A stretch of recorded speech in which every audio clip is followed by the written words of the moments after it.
Hi all, welcome to my channel, welcome to my world. This is the world of Wayne. Today I'm going to be doing the next 3 stages, which is stages 6, 7 and 8 of the fan home release of Build the Fast and Furious Nissan Skyline.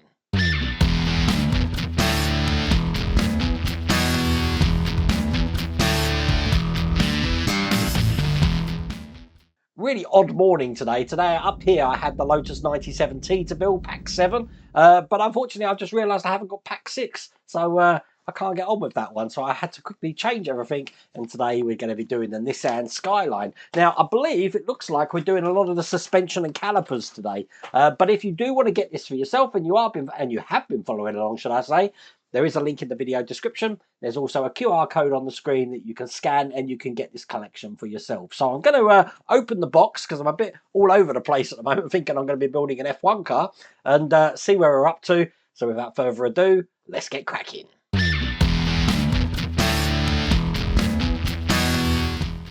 So here is the Stage 6 magazine.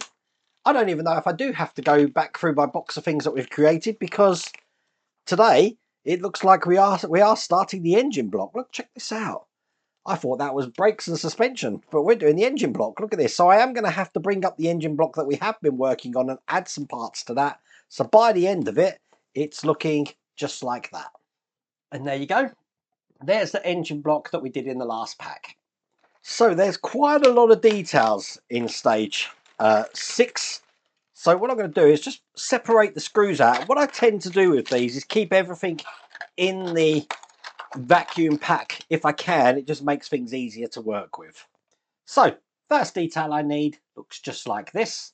Bring the engine over, and it's this side that I want, with the mounting point just there, and I'm going to be putting this into place. Now this is going to be going probably best on the top camera this way round, because you can see the shapes in those holes there. They're going to match the shapes of these here. It's going to go in just like that there. Then I'm holding that in with AM screws into the 2 holes you can see just here. So one there and one just through that side. I can then put this to one side. Now we've got the intake valves here. Now 2 of them are labelled as number 1. They've got a stamp inside them just there. One of them is labelled number 2. So what I'm going to be doing is putting some details into those, which are these little rods here. And basically they're just going to be pushing onto this end here. So one in there.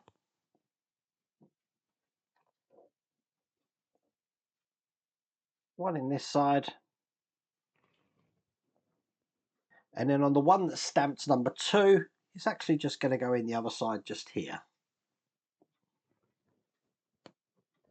Like that. So bringing the engine over. So I'm going to take the first valve here, which is stamp number 1, and that's going to go just into the position just there. It's screwed in with a BP screw. And that screw's going right down the top there.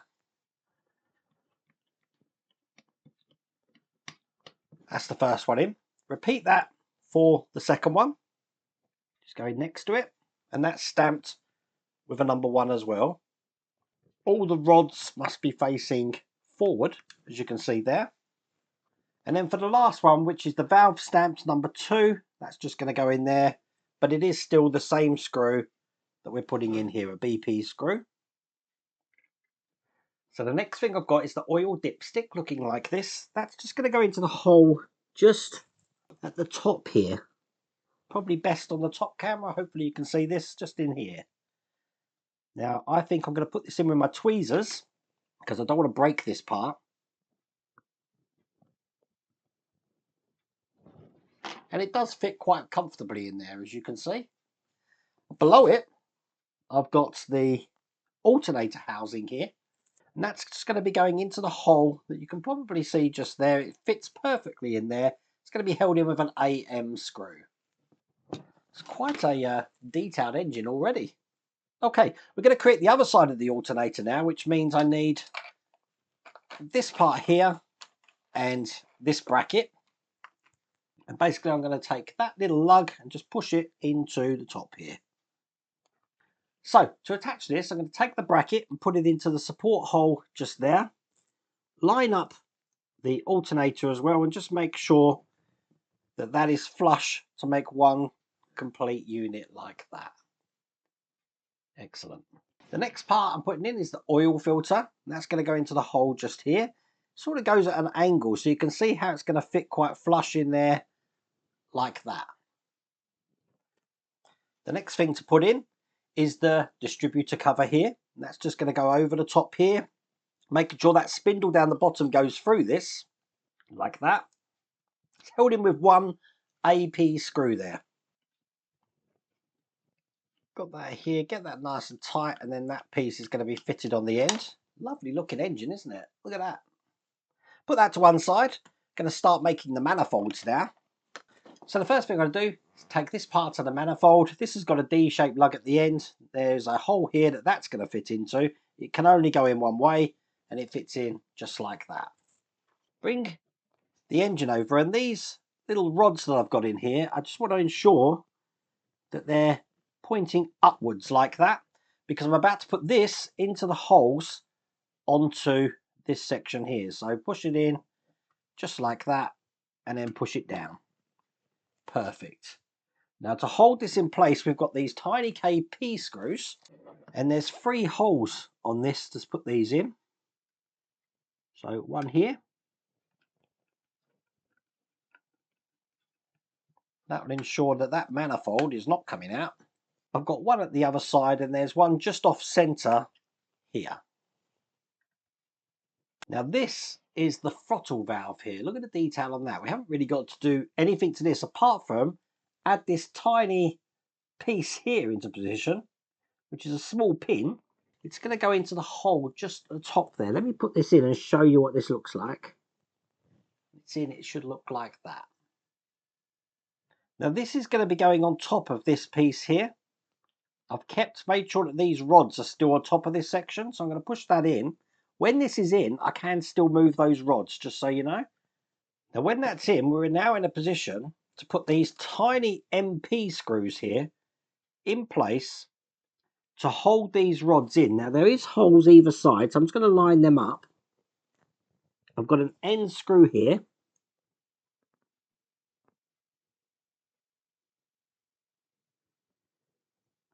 And I want that to pass straight through both sides. So when that's in, as you can see on the close-up, that's held those rods in that side. I've got one rod here over this side, but that rod actually just fits over a peg or a lug. Get that in just like that. And with that completed, that's all there is to do in that stage.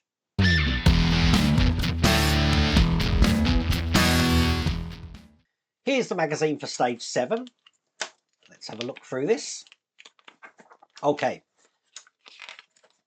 We are doing the front right brake. I knew we had a caliper in there somewhere. So this is going to be quite an easy one. Piece the caliper together, put the brake disc together, screw that in. So at the end of it, it's going to look like that.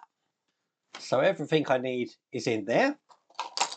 Be a lovely quick stage this one, because all I've got to do first off is put these 2 parts of the caliper together, line up the lugs and push them in. 1 and 2. That's the caliper. And then I've got these 2 parts of the brake disc to put together. It's just a case of making sure that these are lined up here.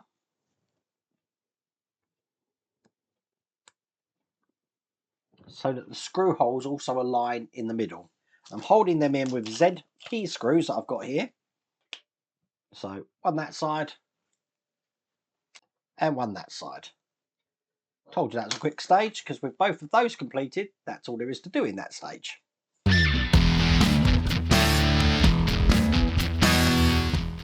So in the last stage of this pack, stage 8, here's the magazine. And as you can see, we are going to be doing the front suspension system. So again, a few bits here. We've got some brackets, some wishbone joints. We've even got a screwdriver. How many of these screwdrivers have I got now? So, going to create the suspension. So by the end of it, it's looking just like this. I mean, look, I've got hundreds of these. But if you haven't got a screwdriver, then there you go. There's one in here. So first thing we need is the front left suspension joint. These are metal. You know it's the left one because it's stamped with an L, and I need a bracket. And the bracket's just going to be going on this side here like that, held in with an AEM screw. It's these long ones looking like this. I'm actually using my PH1 screwdriver here. I think the hardest bit about this section is just getting this screw started up. And then what you need to do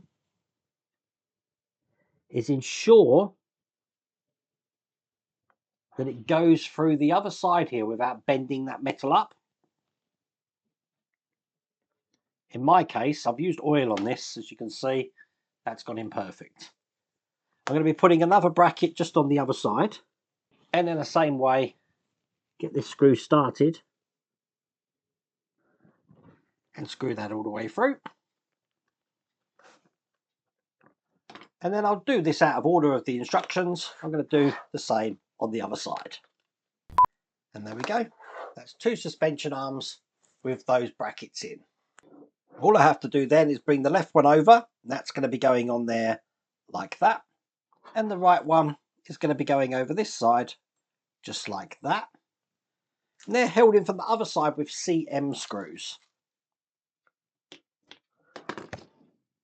And then quite simply just do the same on the other side.